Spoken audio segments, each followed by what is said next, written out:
Rick Santelli is standing by at the CME in Chicago as we wait for the data. Morning, Rick.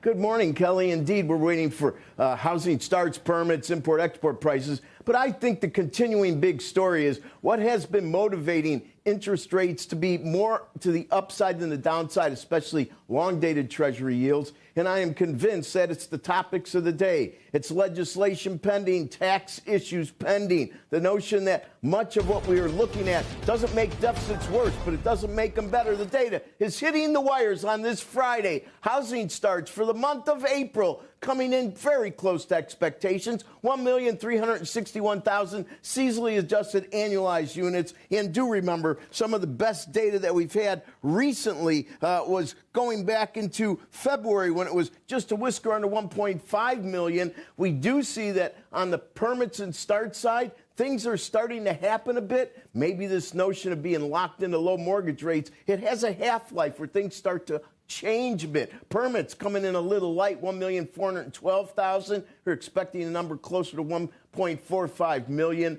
And of course, this is sequentially lower than our last look. And if you looked at starts, it was a bit higher than our last look. All right, now let's look at import prices. If we look at them on a month-over-month basis, they are up 1/10. We're looking for down 3/10. Up 1/10 would be the highest since February, when January and February were both up 2/10. So if you're looking for some type of April Liberation Day in these numbers, it is higher than expected. But as I said, it's the second lowest of the year. Now, if we look at ex-petroleum, what a big difference. All of a sudden, you're up 0.4%. Up 0.4 would be the highest level going back to April of last year. Let's take a year-over-year perspective on import prices, up 1/10. And just like the headline number, we're expecting a down number. However, up 1/10 would be a number that doesn't really fit out of line. It's not really showing me any information.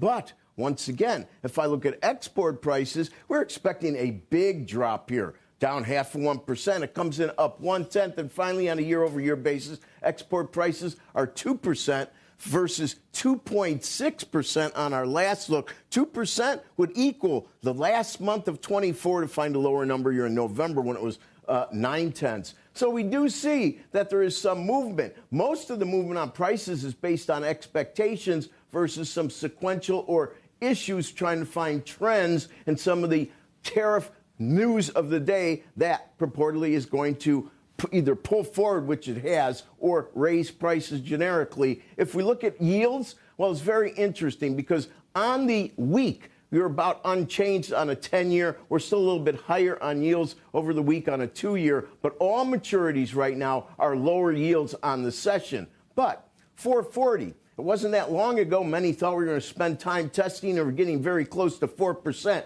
And we did. It bounced right on 4% and went up over 4.5%. I think that's very telling. And once again, I can make this easy. I think interest rates are going to be very firm on the long end, 4.75% to 5%. But the real story is that we're not going to spend much time under 4%. That's my opinion. Kelly, back to you.